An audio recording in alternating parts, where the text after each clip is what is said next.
क्या होगा अगर कॉन्ग को भी गॉडजिला की तरह एटॉमिक ब्रीथ की पावर मिल जाए? ये एक ऐसा इंटरेस्टिंग सवाल है जो मॉन्स्टरवर्स के हर फैन के मन में कभी न कभी जरूर आया होगा।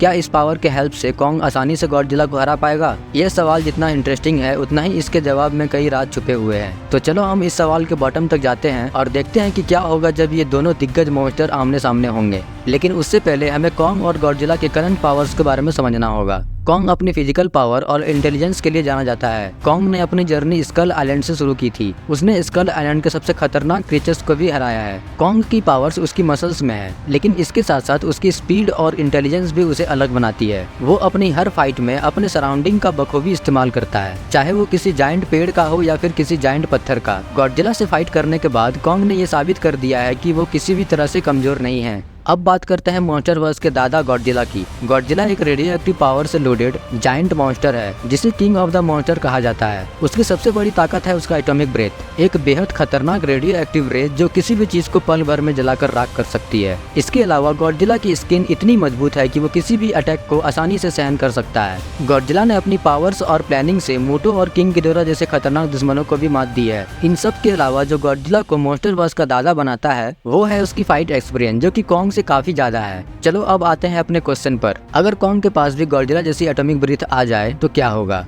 ये एक बेहद इंटरेस्टिंग और खतरनाक कॉम्बिनेशन होगा। इमेजिन करो कि अब कॉन्ग सिर्फ अपनी फिजिकल पावर पर डिपेंडेंट नहीं है, बल्कि वो गॉडजिला की तरह दूर से ही दुश्मनों को खत्म कर सकता है। कॉन्ग जो पहले से ही गॉडजिला के अगेंस्ट एक मजबूत चैलेंजर है, अब और भी खतरनाक बन जाएगा। उसकी ताकत अब डबल हो जाएगी और वो अपने दुश्मनों को दूर से ही राख में बदल सकता है। लेकिन क्या ये ताकत उसे गॉडजिला से ज्यादा खतरनाक बना देगी? यहाँ हमें दोनों मॉन्स्टर्स की प्लानिंग पर ध्यान देना होगा। गॉडजिला सिर्फ अपनी एटॉमिक ब्रीथ पर डिपेंडेंट नहीं है, वो अपने दुश्मनों को अपने फिजिकल पावर से भी हरा सकता है। उसकी फाइटिंग स्किल्स और टॉलरेंस उसे एक कभी ना हारने वाला वॉरियर बनाती है। दूसरी ओर कॉन्ग अपनी फ्लेक्सिबिलिटी और तेज माइंड से किसी भी सिचुएशन में खुद को ढाल सकता है। अगर उसे एटॉमिक ब्रीथ मिल भी जाए तो वो गॉडजिला से टक्कर लेने के लिए अपनी ताकत के साथ साथ अपनी इंटेलिजेंस का भी पूरा इस्तेमाल करेगा। अब सवाल ये उठता है कि अगर ये दोनों मॉन्स्टर आमने सामने होंगे तो कौन जीतेगा? गॉडजिला के पास अपने एक्सपीरियंस और पावर्स का फायदा होगा, लेकिन कॉन्ग की नई ताकत उसे और भी डिस्ट्रक्टिव बना सकती है। ये लड़ाई बहुत ही इंटरेस्टिंग होगी क्योंकि दोनों ही मॉन्स्टर अपनी अपनी ताकत के साथ एक दूसरे के खिलाफ खड़े होंगे।